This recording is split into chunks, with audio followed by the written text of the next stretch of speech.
Good day, Doc Louie. My name is Mayumi Sophie S. Kataan from ITNSA 1M1. So today, i-explain ko po sa inyo yung aking code na ginawa na binigay niyo sa amin para sa aming finals. And I have here the hash include stdio.h, hash include conyo.h, hash include stdlive.h, and hash include string.h. So, yung hash include stdio.h, ito yung nag-include siya ng standard input-output library which is needed for functions like printf and scanf para mag-perform yung input and output operations na ating gagawin. The next one is hash include conyo.h. Ito ay non-standard header file na nag-include siya ng functions like getch and mostly used sa compilers like Turbo C and doesn't exist in standard C libraries. So, the next one is itong hash include stdlive.h. Ito yung nag-e-include ng function to perform general operations such as system, close and open parentheses. And the last one I have here, the hash include string.h. This library included to handle string function like string compare. And next one is itong int main. Ito yung ating pinaka entry point ng program. And the incurrent option equals 1. Ito yung nag-initialize the variable current option to 1, meaning the first menu item will be highlighted by default. And the char key declares a variable key to store the key pressed by the user for navigating the menu. And the while one I have here is starts an infinite loop that keeps the program running until the user chooses to exit. And let's move here po sa ating mga choices. So, we have here the system CLS, which means the clears the screen. Ito po yun. The following printf statements display the menu options. Each option is preceded by an arrow. And if it's the currently selected option, or 3 spaces if it's not. And the next one is the key getch. Key equals getch. So, getch means capture a key without waiting for the entry key. And arrow keys are captured by getch, returning 0 or equals 32, and actual key code is retrieved on the next getch. So, ang arrow up po is nagmo-move siya sa selection up by decreasing current option value and wraps around to 7 if it's at 1. And the arrow down naman po is moves the selection down by increasing the current option value and wraps around 1 if it's at 7. So, the next one is ang ating pinaka unang output, which is yung basic input-output. Ang aking nilagay po dito ay char name 50 and at integer birth year, current year, and age. And naglagay po ako ng question dito ng what is your name, what year you were born, and what is the current year. So, ang lalabas po dito if itatry po natin. So, ayan po yung kaninang sinasabi ko po about sa may getch. So, pag kinlik nyo po yan, lalabas, what is your name? So, type po natin ang ating name. Mayumi. Enter. Kailan ako pinanganak, which is 2005. At ano yung year ngayon, which is 2024. At lalabas po dyan ang hello Mayumi. You are approximately 19 years old. So, ayan po ang aking ginawa sa basic input and output.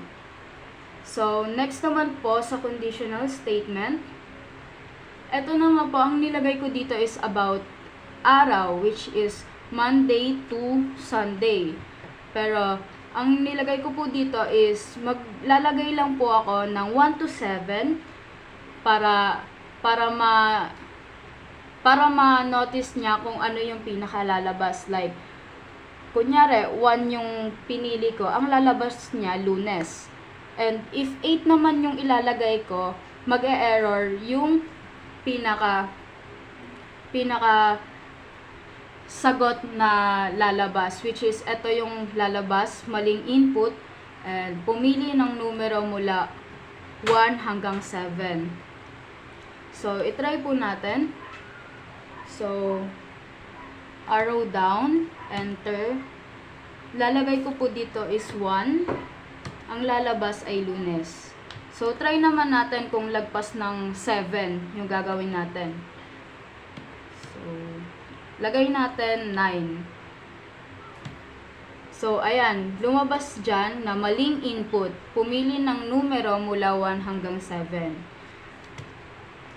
Next naman natin is ang ating for loop. So, dito sa for loop, ang ginawa ko po dito is,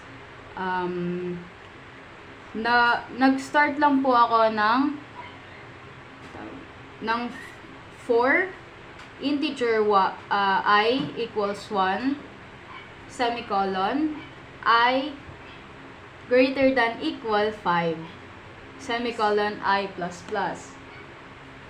So, the program prints a multiplication table from 1 to 5 using nested for loops. For each value of I, the program prints the products of I and J. So, ito po yung kanyang output for loop. Arrow down lang po ulit sa number 3, then enter, and ito na po yung lalabas. So, ito po ang aking output sa for loop. And the next one naman po is the while loop.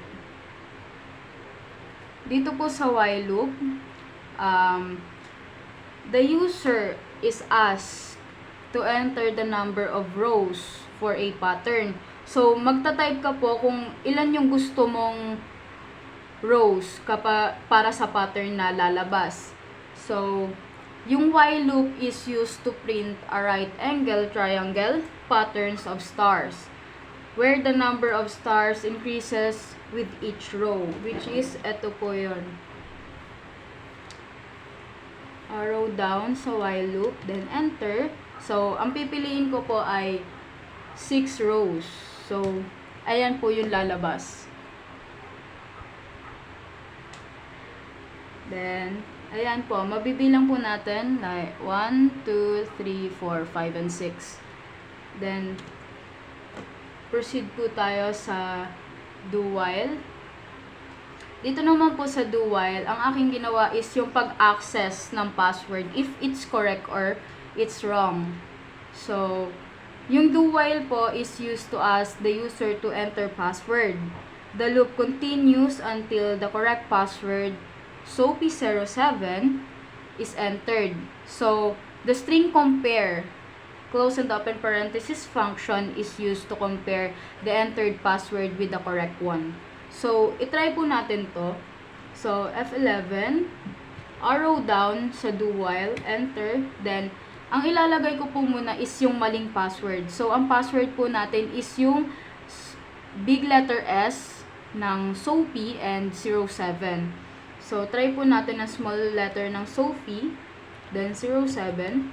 And pag in-enter mo siya, magiging correct password siya. And if ilalagay natin yung tamang password, which is yung big letter ng S ng SOAPy and 07, access granted yung lalabas. So, the next one is yung sa about naman po, ang nilagay ko na lang dito is printf, close parenthesis, programmer Mayumi Sophie S. Kataan. And kapag tinry po natin yan, ang lalabas po is, ayan. So, the last one is exit po. Exit. 7, then exit. So, ayun lang po ang aking ginawa sa aking program po na inyong pina-project, and hopefully po, magtuloy-tuloy po yung knowledge ko about coding, and thankful po ako sa inyo dahil tinuruan niyo po kami ng gantong process ng coding. Thank you po.